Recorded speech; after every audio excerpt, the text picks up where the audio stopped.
Madhya Pradesh police के retired police अफसर यानी कि एनकाउंटर स्पेशलिस्ट अशोक सिंह भदौरिया जी हमारे साथ में हैं। 116 से ज़्यादा एनकाउंटर उन्होंने किए हैं। ये देश में अपने आप में एक बड़ा रिकॉर्ड है। मध्य प्रदेश में T1 के नाम से जाने वाला एक गैंग था दयाराम रामबाबू गड़रिया का, उसका भी खात्मा अशोक सिंह भदौरिया जी ने किया था। सर, पहले तो IBC 24 में आपका स्वागत है। कैसे देखते हैं आज आपने 116 एनकाउंटर किए, मध्य प्रदेश के चंबल में वो स्थिति और आज की स्थिति में कितना बदलाव देखते हैं आप? पहले तो IBC 7 को नमस्कार, क्या स्वागत है आपका। देखिए, पहले का ज़माना अलग था, तब नेटवर्क और इलेक्ट्रॉनिक मीडिया इसकी कमी थी। तब आजकल तो मोबाइल से भी ट्रेस हो जाती हैं, सब लोकेशन ट्रेस कर लेते हैं, लेकिन पहले ऐसा नहीं था। पहले तो हम लोगों को पैदल जाके ही, और सब कोई संसाधन भी नहीं थे इतने, पहले वही राइफलें होती थी।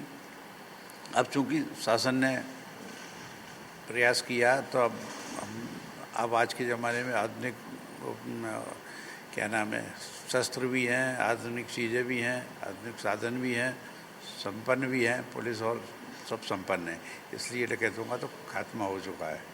जैसे कि T1 दयाराम रामबाबू गड़रिया 5 लाख का उस पर इनाम था, उसने आपके ऊपर 50 लाख रुपए का इनाम कर दिया, फिर आपने उसका एनकाउंटर कर दिया। आखिर वो वाकया कैसा हुआ, किस तरह की स्थिति थी? और हम देखते थे कि जो चंबल बड़ा कापा करता था उसके नाम से, और आपने उसका एनकाउंटर कर दिया। क्या था कि जब से ये T1 सक्रिय हो गया था, तो इसका जो बड़ा भाई था रामबाबू दयाराम का, रघुवर गड़रिया, इसका हम लोगों ने इनकाउंटर किया और उसका खात्मा कर दिया। उसके 5 साथियों सहित उसका खात्मा कर गया। इसके बाद उसके और सहयोगी जो साथी थे उनका भी इनकाउंटर किया। उससे ये घबरा गया, बाद में सरेंडर भी हुआ बाद में, लेकिन फिर भी पुलिस वालों के हथियार लेके और उनकी आंखों में मिर्ची झोंक के फरार हो गया था। इसके बाद जब उसने कहा कि इनसे पाला नहीं पड़ पा रहा है, तो उसने उल्टा हम लोगों पे इनाम कर दिया। हम पे 50 लाख रुपए का इनाम कर दिया उसने, और कहा जो इनको मारेगा या इनकी जो खबर देगा उसको हम इनाम देंगे। तो ये तो हंसी की एक बात है, हम लोगों को तो लगी, लेकिन मतलब इतने हौसले बुलंद थे उन लोगों के, जो सिर्फ 10 साल तक अकेले उसने राज्य किया। कई मुख्यमंत्री बदल गए, गृह मंत्री बदल गए, DGP और IG और इनकी तो कोई गिनती नहीं है कितने बदल दिए। इसके बाद ये टास्क मुझे दिया गया और मैंने चुनिंदा साथियों को लेकर इस पर काम किया, उनको ट्रेनिंग दी, फील्ड टैक्टिक्स समझाया। इसके बाद उसे इनकाउंटर किया और उसको धराशायी किया। मुझे भी वो वक्त याद है, मतलब देश में नरसंहार हुए थे, उसमें फूलन देवी का और इसका बड़ा नरसंहार माना जाता है सबसे बड़ा, कि 13 एक साथ जो गुर्जर समुदाय के लोग थे उनकी गोलियों से भूनकर एक साथ हत्या कर दी थी। उसके बाद से मध्य प्रदेश में एक माहौल उसके बाद बन गया था, उसको ख़त्म करना है इसको, फिर उसके बाद आपको जिम्मेदारी मिली थी। तो कितना चैलेंजिंग लगता था, क्योंकि उसने 13 लोगों का एक साथ ही नरसंहार किया और उसके बाद आपके कोई सौंप दिया गया, आपको इसको खात्मा आपको करना है। हाँ, उसने 13 लोग एक लाइन में खड़े करके मार दिए। इसके बाद थोड़े दिनों बाद ही उसने 5 लोगों को और मार दिया। इसके बाद जब टास्क दिया गया, तब उस टास्क पे हम लोगों ने काम किया और हम लोगों ने कड़ी मेहनत और वो करी। 10-10 दिन तक जंगलों में भटकते रहे, कभी कोई वाहन से नहीं चले, पैदल ही जाके उनको ढूंढते रहे। और एक दिन ऐसा आया कि हमने उनका आमने सामने से इनकाउंटर किया। हालांकि हमने बहुत चाहा कि समर्पण कर दें, उनको ललकारा भी, कहा भी, चेतावनी भी दी, लेकिन नहीं माने। जब आत्मरक्षा तो उन्होंने गोली चलाना पड़ी हमें, इससे उसका खात्मा हुआ। और T1 क्यों कहा जाता है इस ग्रुप को? जैसे हम क्यों ऐसा मध्य प्रदेश सरकार ने या शासन ने क्यों T1 इसका नाम दिया? इनके क्या टारगेट फिक्स किए गवर्नमेंट ने, उनके नाम दिए, क्योंकि सबसे ज़्यादा खूंखार और साहसी डकैत ये दयाराम गड़रिया ही था, इसलिए उसको T1 का खिताब दिया गया। इसने कितने खात्मे किए होंगे और आपने कितने एनकाउंटर किए?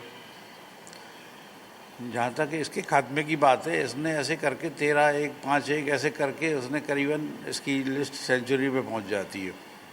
और इसने इन्फॉर्मरों को बहुत मारा, बस के बहुत लूटे।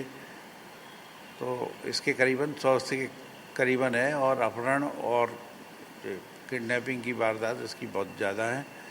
लूट डकैती की तो कम है, लेकिन मर्डर इसकी ज़्यादा है।